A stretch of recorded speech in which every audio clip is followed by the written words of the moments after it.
Good morning বন্ধুরা, তোমরা কেমন আছো? আশা করি খুব ভালো আছো। আমি খুব ভালো আছি। প্রতিদিন কেমন আজকেও তোমাদের কাছে রেসিপি নিয়ে হাজির হলাম। আজকে আমি বানাবো মাছের ঝোল। রুই বলো, কাতলা বলো, যে কোনো মাছ দিয়ে এই রেসিপিটা বানিয়ে নেবে। দুর্দান্ত লাগে আর এক পদেই ভাত খাওয়া হয়ে যাবে। একদম থালা পরিষ্কার করে চেটেপুটে খেয়ে উঠবে সবাই। তাই কি কি উপকরণ লাগছে সমস্ত সবকে তোমাদের সাথে শেয়ার করুন। দেখো বন্ধুরা, আমি নিয়ে নিয়েছি 3 পিস মাছ। আমার 3 প্রয়োজন মতো নিয়েছি, তোমাদের যেরকম প্রয়োজন সেরকম নেবে। নিয়ে নিয়েছি বেশ খানিকটা পেঁয়াজ। এখানে নিয়েছি হলুদ, কাঁচা লঙ্কা, কাঁচা লঙ্কা আর রসুন নিয়ে নিয়েছি গোটা।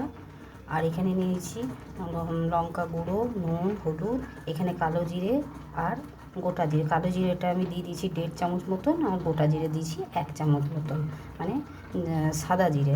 আর এখানে নিয়ে নিয়েছি টমেটো, আমি ছোটো ছোটো দুটো নিয়ে নিয়েছি। এখানে আলু নিয়ে নিয়েছি। এবারে আমি কি করে বানাবো সমস্ত সব কিছু শেয়ার করবো। আগে প্রথমে আমি মাছটাকে ভেজে নেব। তার আগে আমি করব কালো জিরে আর জিরেটা আমি শুকনো কড়াইয়ে ভেজে নেব। দেখো বন্ধুরা, কড়াইয়ে মানে গরম হতে দিয়ে দিয়েছিলাম। কড়াইটা গরম হয়ে এসছে। এবারে আমি দিয়ে দিলাম কালো জিরে আর সাদা জিরে। এবারে আমি একটু ভেজে নেব। ভেজে নিয়ে আমি গুঁড়ো করে নেব। দেখো বন্ধুরা, এরপর আমি ওই শুকনো কড়াইয়ের মধ্যেই আমি লঙ্কা রসুনটাকেও ভেজে নিচ্ছি। কোনো রকমের তেল ব্যবহার করিনি। আর দেখো, আদা, ধনে গুঁড়ো, জিরে গুঁড়ো, কোনো রকম মশলার প্রয়োজন নেই। এবারে আমি এটাকেও নামিয়ে নেব, নিয়ে আমি বেটে নেব। দেখো বন্ধুরা, আমি ওটাও তুলে নিলাম। লঙ্কা আর রসুন হালকা ভেজে পরে শুকনো কড়াইয়ে। এবারে আমি তেল গরম হতে দিয়ে মাছগুলোকে ছেড়ে দিলাম। মাছগুলোকে আমি একটু লাল করে ভেজে নেবো, একটু কড়াভাবে। দেখো বন্ধুরা, মাছটাকে আমি উল্টে দিলাম এপিট ওপিট করে। একটু ভালো করে ভেজে নিয়ে ওই তেলের মধ্যে আমি আলুগুলোকে ভেজে নেব। দেখো বন্ধুরা, মাছগুলোকে আমি ভেজে তুলে নিলাম। আর এইদিকে আমি ওই তেলের মধ্যে আলুগুলোকে দিয়ে দিলাম। আলুগুলোকে লাল করে ভেজে নেব। দেখো বন্ধুরা, আলুগুলো খুব ভালো মতন ভাজা হয়ে গেছে। আমি আলুগুলোকে তুলে নেব না, এই আলুর মধ্যেই আমি পেঁয়াজগুলোকে দিয়ে দেবো। এবারে পেঁয়াজগুলোকে দিয়ে আলুগুলোর সাথে ভালো করে ভেজে নেব, যাতে আলুগুলো আরও ভালো মতন সেদ্ধ হয়ে যায় পেঁয়াজটার সাথে সাথে। তাই আমি কিছুক্ষণ আলুটার সাথে পেঁয়াজটাকেও ভেজে নেব, আলুটাও ভালোভাবে সেদ্ধ হয়ে যাবে। দেখো বন্ধুরা, পেঁয়াজটাকেও আলুর সাথে ভালো করে ভেজে নিলাম। এরপর দিয়ে দেবো কাঁচা লঙ্কা আর রসুন বাটা।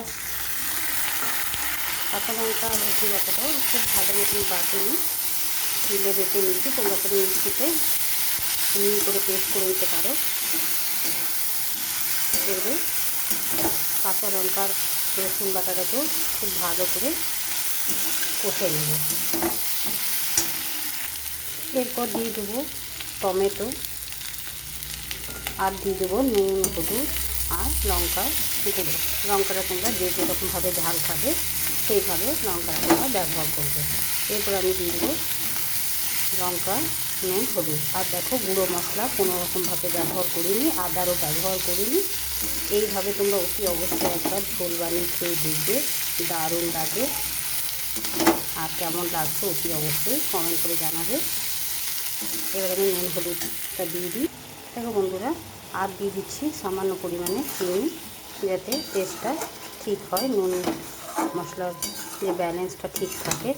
আর দিয়ে দিলাম একটু সামান্য জল, দিয়ে আমি কষিয়ে নেব, যাতে কোনো রকমভাবে কাঁচা গন্ধ না থাকে।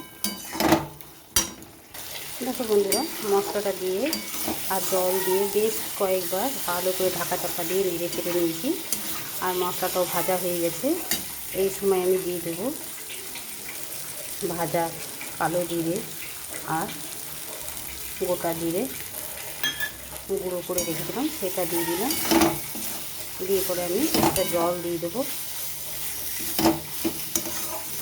এভাবে কিছুক্ষণ নেড়ে চেড়ে নিয়ে আমি জল ঢেলে ঢাকা দিয়ে তারপর তোমাদের কাছে ফিরে আসছি।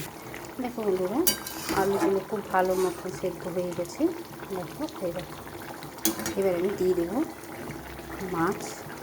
মাছগুলো দিয়ে কিছুক্ষণ ফুটিয়ে নেব। আর তোমরা চাইলে একটু ধনে পাতাও দিতে পারো। এবার মাছগুলো দিয়ে আমি কিছুক্ষণ ফুটিয়ে নেব। তোমরা যেরকম ঝোল খাবে সেরকম ঝোল রাখবে। আরও একটু কিছুক্ষণ ফুটিয়ে নেব। দেখো বন্ধুরা, আমার মাছের ঝোলের রেসিপিটা তৈরি হয়ে গেল, একদম কোনো রকম মশলা ছাড়াই। দেখো, আর খেতেও তেমনি সুস্বাদু হয়। এইরকমভাবে একবার অতি অবশ্যই বানিয়ে খেয়ে দেখবে। এবারে আমি অন্য একটা জায়গায় ঢেলে নিয়ে তারপর তোমাদের কাছে ফিরে আসছি। দেখো বন্ধুরা, কালো জিরে ভাজা দিয়ে মাছের ঝোলের রেসিপিটা আমার তৈরি হয়ে গেল। তোমাদের কেমন লাগলো অতি অবশ্যই জানাবে। আর ভালো যদি লেগে থাকে লাইক, শেয়ার এবং চ্যানেলটিকে সাবস্ক্রাইব করে দেবে আর সবার সাথে শেয়ার করে দেবে। আজকের মতো এতটুকুই। কালকে আবার অন্য কোনো রেসিপি নিয়ে হাজির হব। সুস্থ থেকো, ভালো থেকো, তোমরা আমার বন্ধু হয়ে পাশে থেকো।